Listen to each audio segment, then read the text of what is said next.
quelle serait ta vision du boisé à Scotland?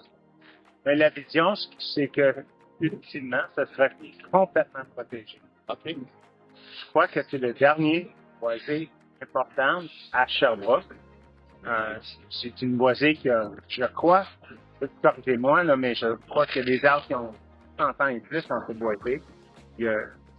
C'est une place importante pour le quartier de Glenville, spécialement.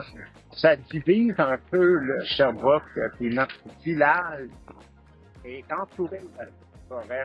Puis la ville, puis Aval, à ce canton de l'Est, c'est une excellente job à protéger ça pour le moment, mais il y a un bout à faire, spécialement avec beaucoup des propriétaires. Il faut le protéger. Mm-hmm. C'est le futur pour les prochaines générations, premièrement. Je connais déjà des propriétaires qui sont prêts à léguer des bouts de terrain, disons, pour pas qu'on perde notre boisé. Parce que c'est important, là, c'est le futur pour notre prochaine génération. Et moi, je l'ai à cœur.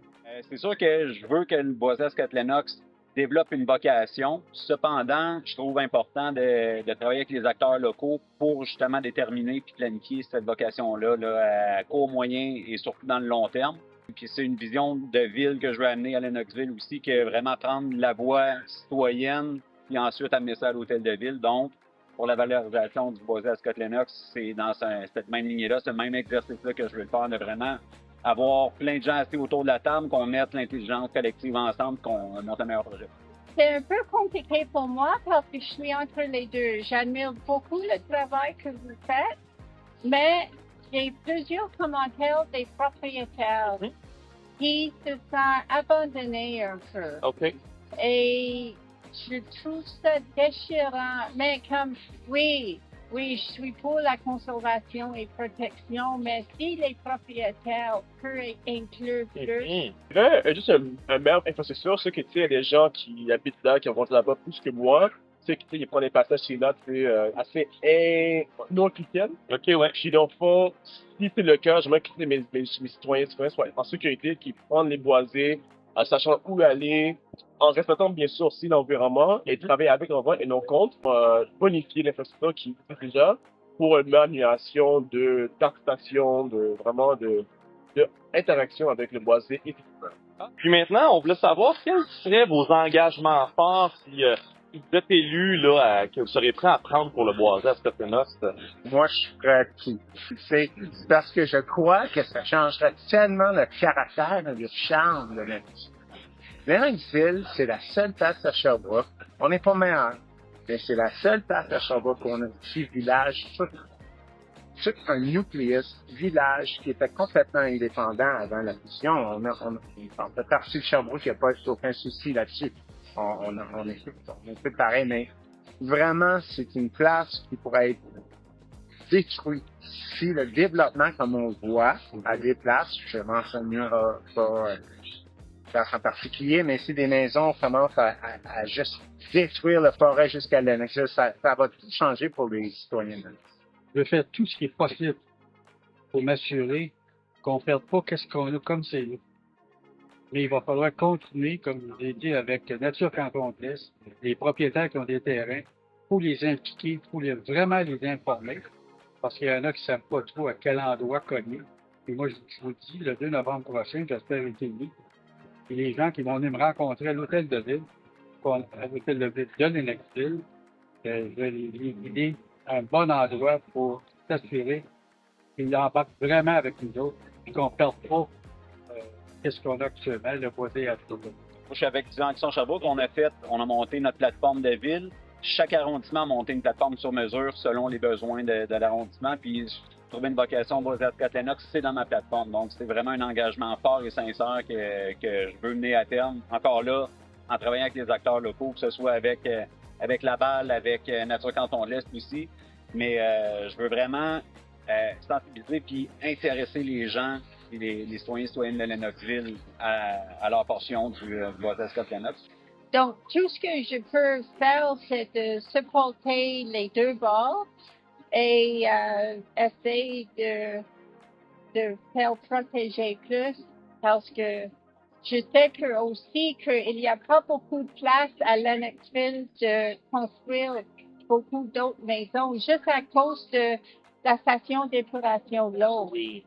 On est affecté par ça aussi. Donc, pour l'instant, comme il n'y a pas beaucoup de chances de construire d'autres places dans le boisé, mais oui, mais si les propriétaires peuvent être compensés plus aussi, c'est comme ça, comme tout le monde sera heureux. Bon, en fait, déjà, Sherbrooke, la ville de Sherbrooke a commencé un très bon chemin en achetant, je pense, 33, quelques hectares. 34,4, ouais. Merci, juste pour être sûr, en hectares de terrain, pour être sûr que nos boissons sont protégées. Puis, dans le fond, si je poursuis avec ça, puis encore une fois, avec les citoyens, puis aussi d'autres propositions qui peuvent être très intéressantes, de continuer dans ce volet-là. Parce que, peu importe, on est très chanceux, on est comme un des seuls villes, je dirais bien, qui peut être aussi urbanisé, mais toujours avoir un très grand espace de plein d'air pour les gens puissent capables de profiter, de interagir avec. Et également aussi le système d'enfants technologique qui fait en sorte qu'ils protègent nous et eux en même temps.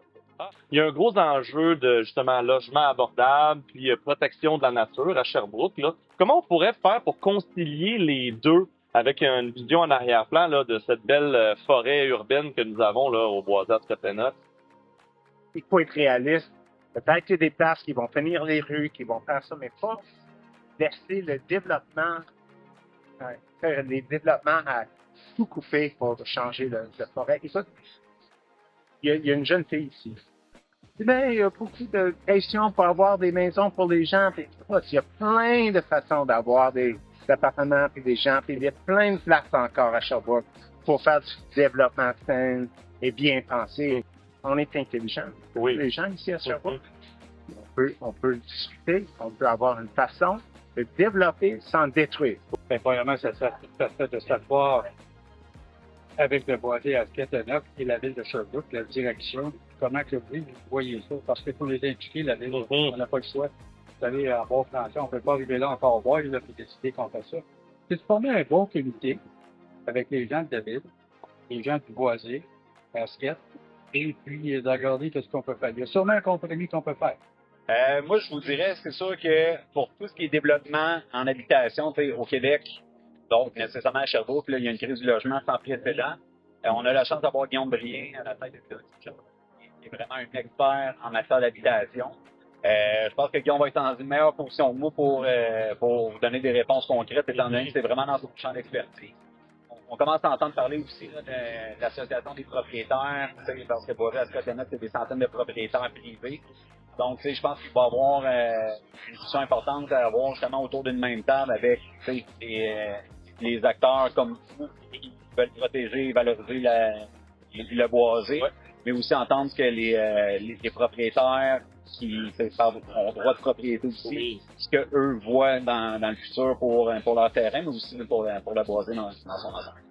Mais maintenant, avec le plan nature, je sais qu'il n'y a pas la chance de développer. Qu'est-ce qui va arriver dans le futur? Est-ce qu'il y a les places comme les bouts de rue comme capable de construire comme les blocs d'appartements? Je ne sais pas. OK.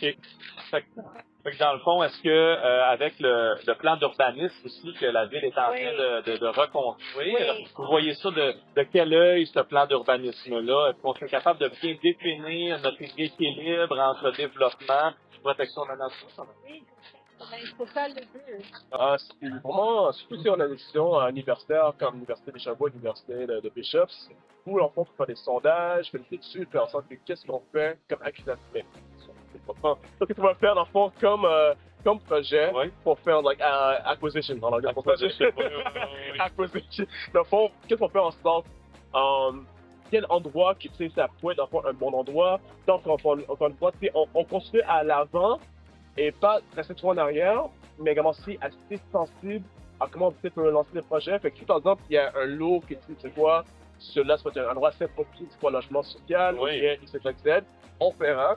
Puis on aimerait ça ici vous donner cet arbre aujourd'hui, si vous accepteriez. Oui, et si vous êtes élu, on voulait savoir si vous engageriez à vous en occuper pendant les 4 prochaines années. L'arbre, là, c'est un peu une métaphore que si tu serais élu le 2 novembre prochain, est-ce que tu serais d'accord de pouvoir l'entretenir, le planter à un bon endroit, l'arroser et on se donnerait rendez-vous dans pour voir il est où cet arbre-là.